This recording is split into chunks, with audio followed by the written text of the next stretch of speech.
Ibu mau permen. Aku tersenyum pada Evan yang menyodorkan permen tongkatnya padaku. Tidak, sayang. Ada banyak sekali.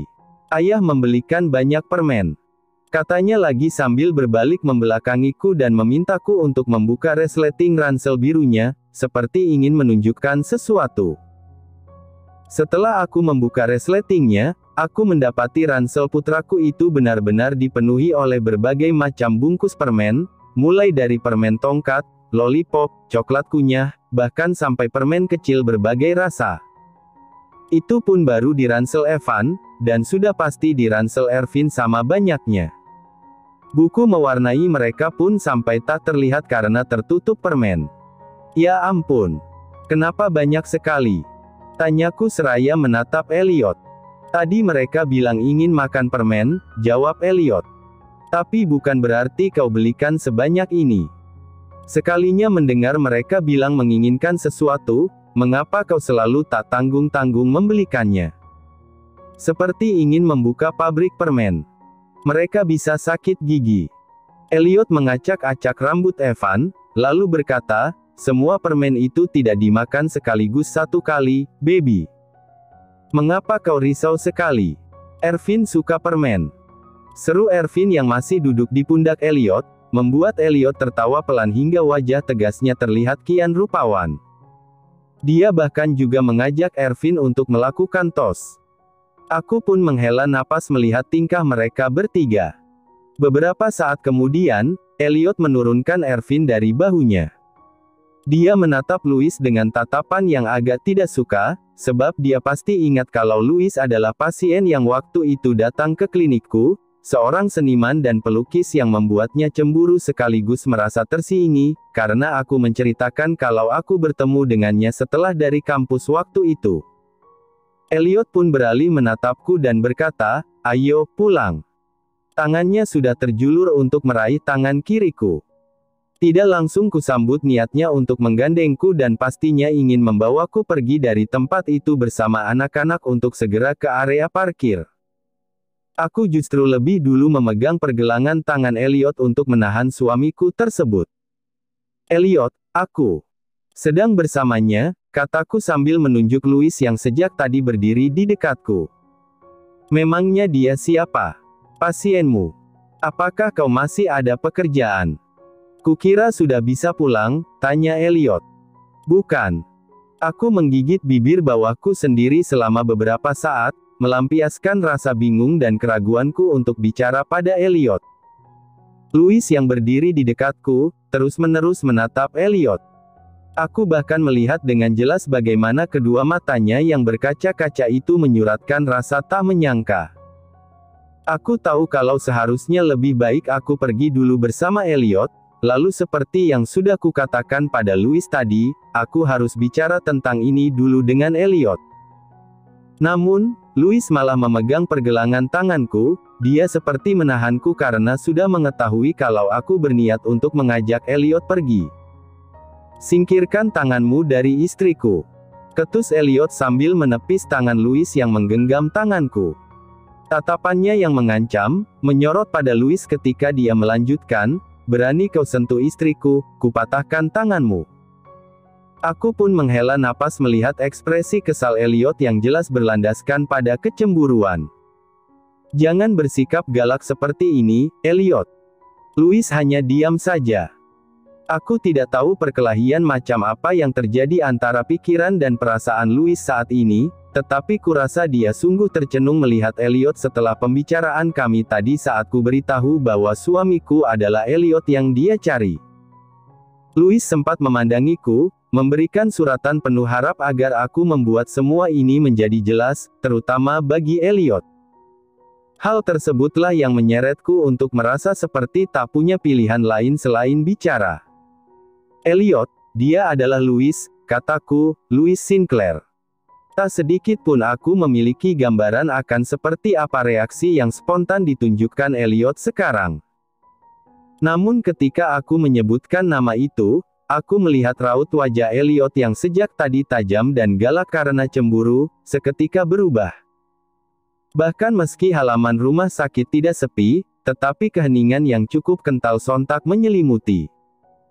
Louis menatap Elliot dengan seulas senyum yang tersungging di bibirnya. Dia terlihat sangat ingin memeluk Elliot dan mengajaknya bicara.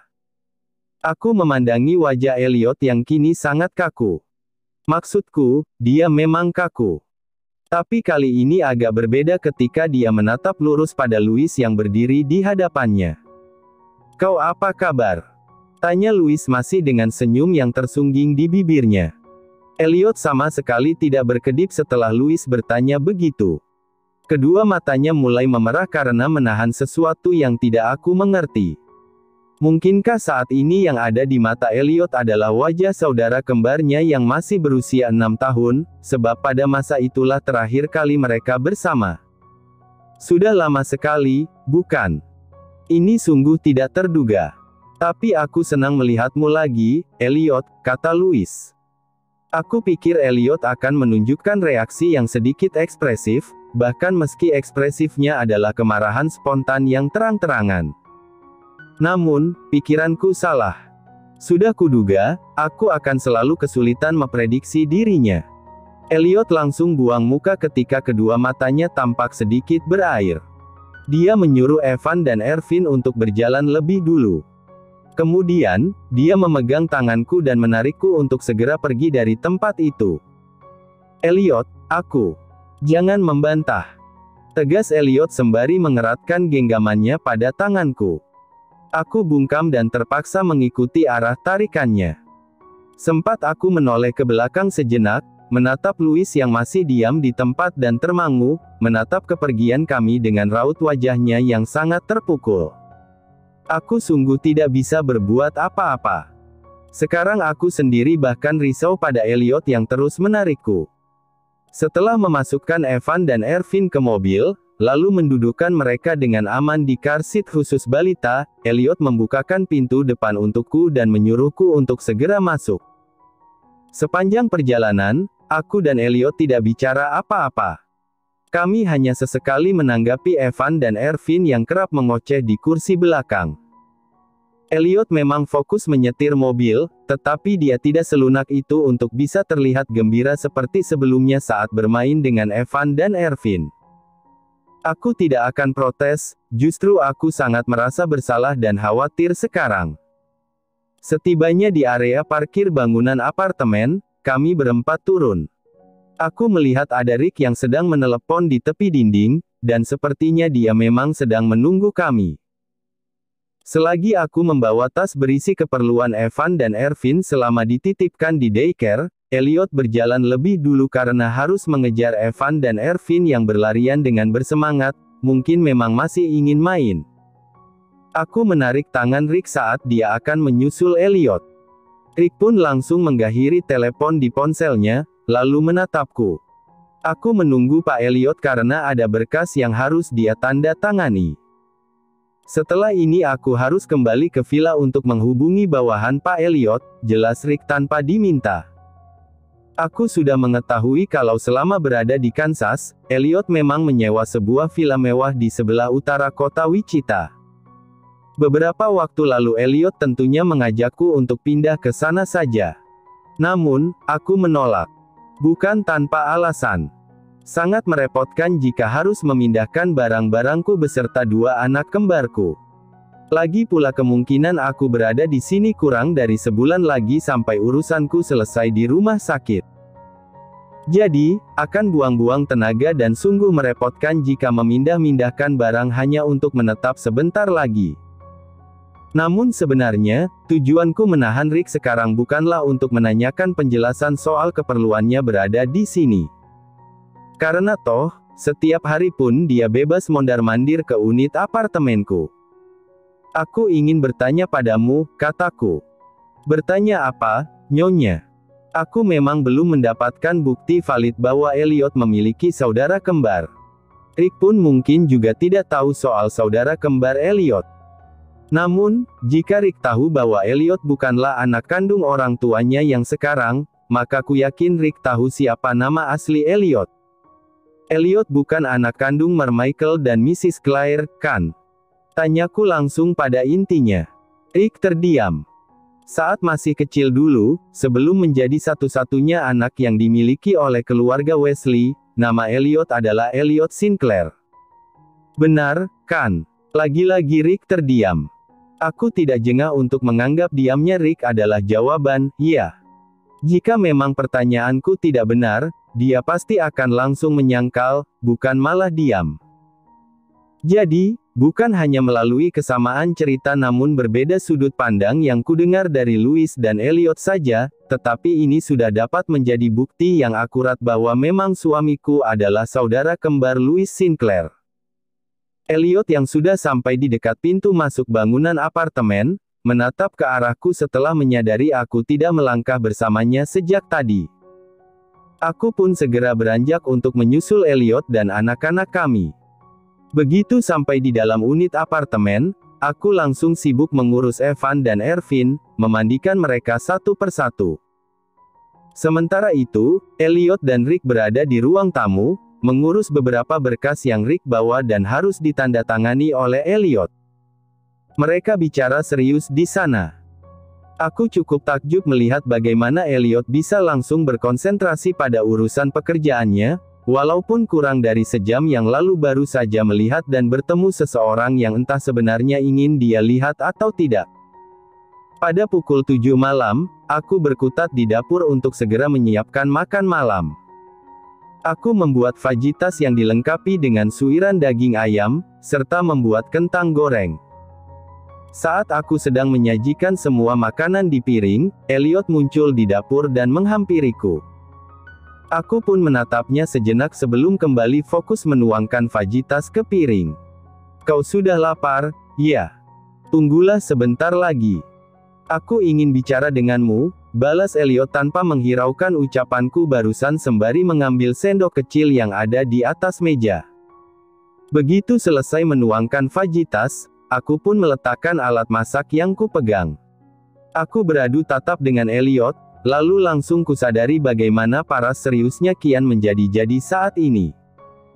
Beberapa hari yang lalu kau bilang kalau kau bertemu dengan seniman itu, kemudian tadi sore dia datang ke rumah sakit untuk bertemu denganmu lagi. Dia pun juga tidak sedang berobat dan pasti memang ingin menemuimu dengan maksud lain, kan? Tutur Elliot, tangannya bergerak memainkan sendok yang dipegangnya. Aku tak tahu mengapa Elliot malah membahas tentang hal seperti itu, bukan membahas perkara nama, Louis Sinclair, yang kusebutkan padanya tadi. Namun, aku memilih untuk menyahuti saja dengan berkata, ya, dia memang datang untuk bertemu denganku. Bukankah dia menyukaimu? Kau meladeni pria yang menyukaimu untuk apa? Aku bertemu dengannya bukan untuk macam-macam, Elliot. Aku menghela napas, lalu melanjutkan, dia adalah saudara kembarmu. Louis Sinclair. Ku yakin kau mengenali nama itu. Tidak. Aku tidak kenal dia siapa dan tidak mau kenal juga. Bukan tidak kenal, tapi kau hanya pura-pura tidak tahu karena sedang berusaha untuk tidak mau peduli. Jangan mengada-ada dan jangan membuatku kesal, baby. Memangnya kau tahu apa? Aku tahu bahwa kau memang punya saudara kembar. Seniman itu, Louis Sinclair, dialah kembaranmu. Elliot berdeci pelan dengan pancaran matanya yang tampak sangat sinis. Beberapa saat kemudian, tanpa mengatakan apa-apa, Elliot berbalik dan akan beranjak meninggalkan dapur. Louis hanya ingin bertemu dan bicara denganmu, kataku. Elliot memang baru berjalan 2 langkah. Dia langsung berhenti begitu mendengarku bicara lagi. Ibumu, maksudku. Ibu kandungmu dan Louis, juga ingin bertemu denganmu. Dia masih hidup dan pasti akan sangat bahagia jika kalian bisa bertemu. Elliot kembali berbalik. Dia menatapku dengan sangat tajam, lalu berkata, bahagia kau bilang. Yang benar saja. Apa yang kau bicarakan, Ibuku hanya satu, dan kau tahu siapa ibuku. Aku tahu kau sedang menyangkal keadaan saat ini, sehingga kau tidak mau menggakui apa-apa tentang Louis. Tapi barangkali, kau bisa berpikir untuk mencoba damai dengan masa lalumu. Itu sudah berlalu sangat lama, bukan? Kau hanya perlu memberikan kesempatan bagi Louis dan ibumu. Begitukah? Elliot tersenyum getir. Apakah dulu mereka memberikan kesempatan bagiku untuk bisa memohon agar tidak nelangsa sendirian? Aku mengerti bagaimana perasaanmu, Elliot. Tapi kau sudah menjalani hidup yang baik sekarang. Dan tanpa kejadian itu, kau... Apa?